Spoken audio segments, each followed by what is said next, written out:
আল্লাহর নবী ইসলামের প্রথম যুদ্ধের ডাক দিলেন। ইসলামের প্রথম যুদ্ধের নাম কি? জোরে বলেন। আল্লাহর নবী বদর যুদ্ধের ডাক দিলেন, সাহাবায়ে কেরামকে এক জায়গায় করলেন।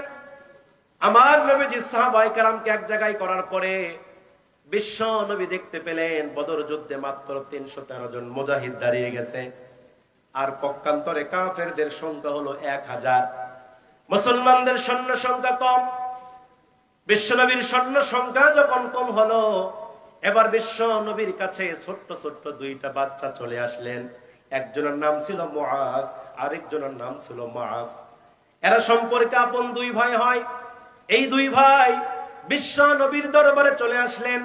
আল্লাহর নবীর কাছে এসে তারা বললেন, ইয়া রাসূলুল্লাহ, ইয়া হাবিবাল্লাহ, নবী গো, আপনি তো বদর যুদ্ধের ডাক দিলেন, আমরা দুই ভাই শুনতে পেলাম বদর যুদ্ধে নাকি মুসলমানদের সৈন্য কম, বদর যুদ্ধে নাকি মুসলমানদের সংখ্যা কম।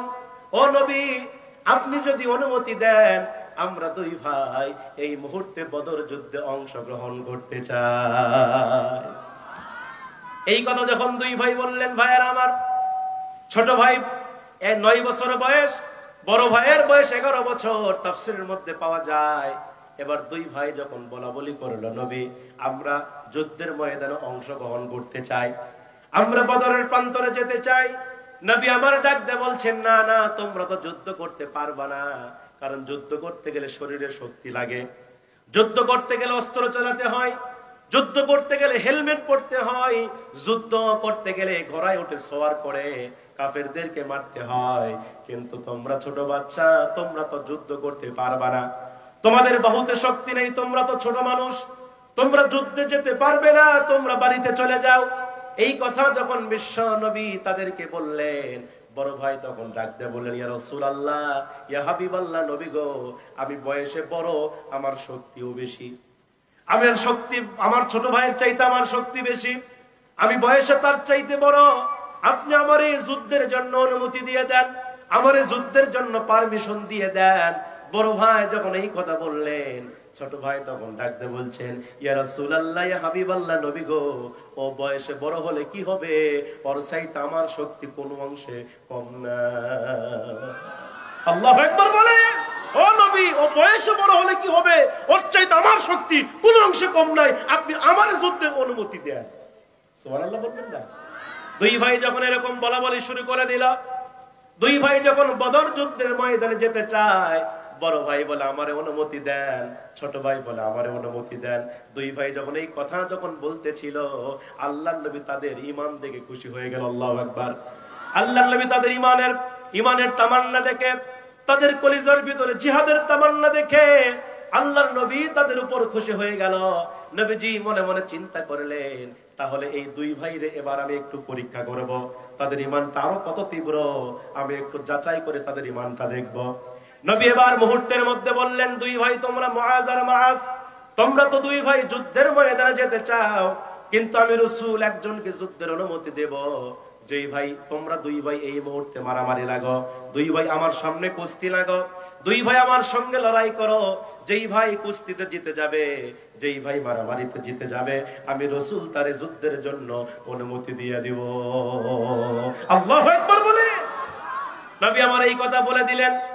এই কথা বলার সঙ্গে সঙ্গে তাফসীরের মধ্যে এসেছে, দুই ভাই এই কথা শোনার সঙ্গে সঙ্গে এবার দুই ভাইরে ঝাপটে ধরলেন, দুই ভাইরে কামড়ে ধরলেন, লড়াই করা শুরু করলেন, কুস্তি লাগা শুরু করলেন। ছোট ভাই বড় ভাইরে মারলেন, বড় ভাই ছোট ভাইরে মারা শুরু করলেন, কিন্তু বড় ভাইয়ের গায়ে শক্তি একটু বেশি। বড় ভাই ছোট ভাইরে মারা শুরু করলেন, মারতে মারতে ছোট ভাইরে তলে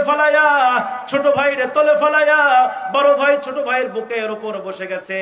বড় ভাই যখন বুকের উপর বসে গেছে, এবার ছোট ভাই তলে পড়ে, তিনি নিচে পড়ে বড় ভাইয়ের কাল্লাটা টেনে আনলেন। আল্লাহু আকবার। ছোট ভাই বড় ভাইয়ের কাল্লাটা টেনে আনলেন, বড় ভাইয়ের কাল্লাটা টেনে এলেন।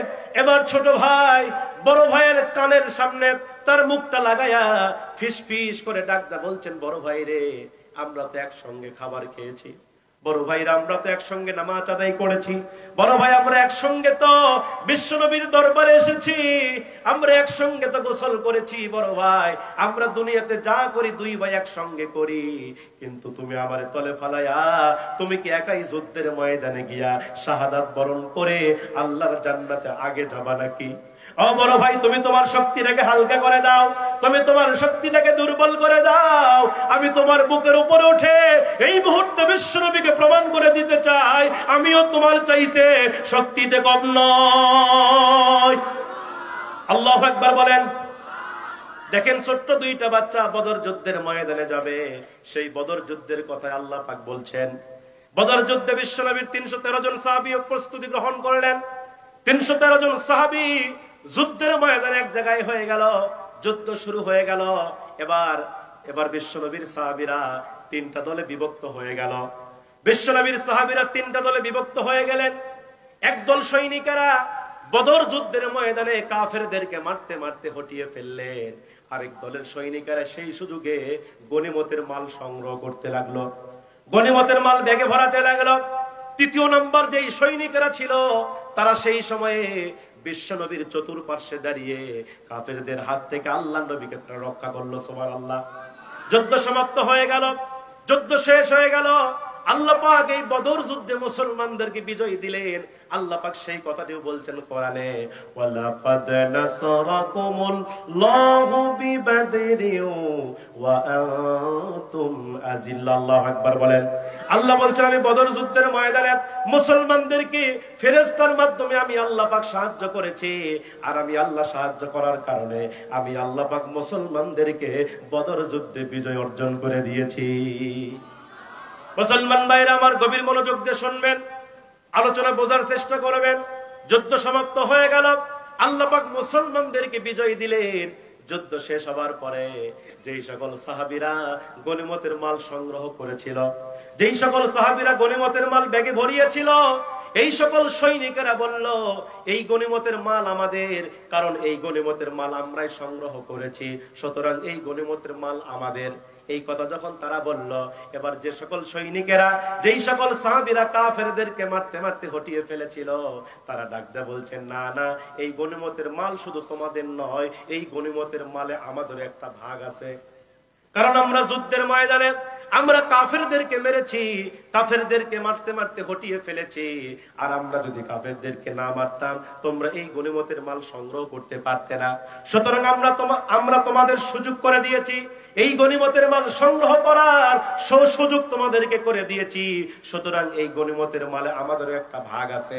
এবার তৃতীয় নম্বরে যেই সৈনিকেরা ছিল যারা বিশ্বনবীকে চতুর সাইড থেকে সেভ করছিল, কাফেরদের হাত থেকে রক্ষা করছিল, এই সকল সৈনিকেরা তারা ডাক দিয়ে বলছেন, ও নবীর সাহাবীরা, এই গনিমতের মাল শুধু তোমাদের নয়, এই গনিমতের মালে আমাদের একটা ভাগ আছে।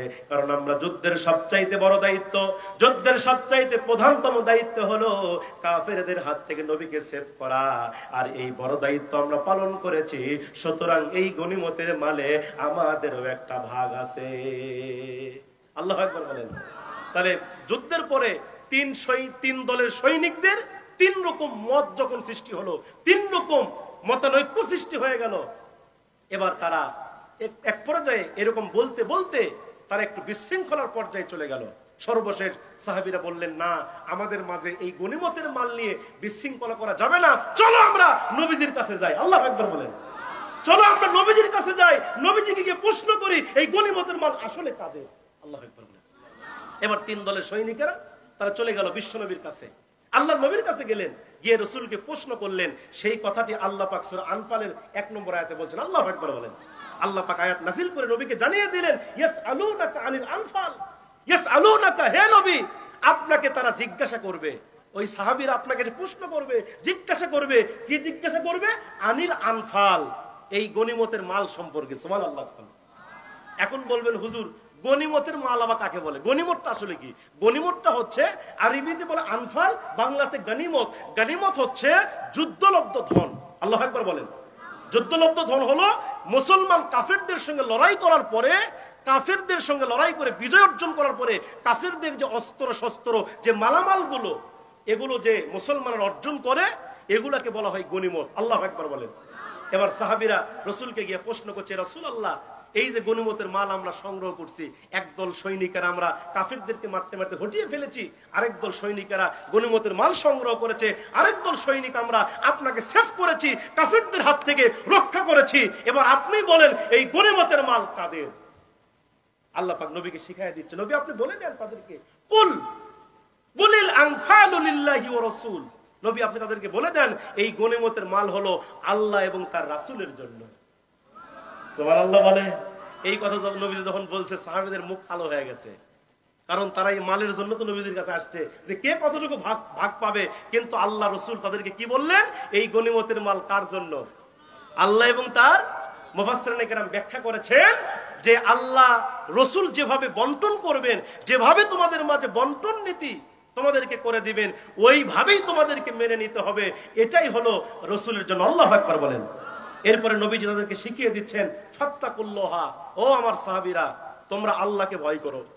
কাকে ভয় করো? কাকে ভয় করো? এই যে যুদ্ধের ময়দানে গিয়েছো, এই গনিমতের মাল নিয়ে যে বিশৃঙ্খলা সৃষ্টি করেছো, এই গনিমতের ব্যাপারে কাকে ভয় করো? তোমরা যে লড়াই করতে এসেছো কার খুশির জন্য? আমরা যুদ্ধ করব কার জন্য? লড়াই করব কার জন্য?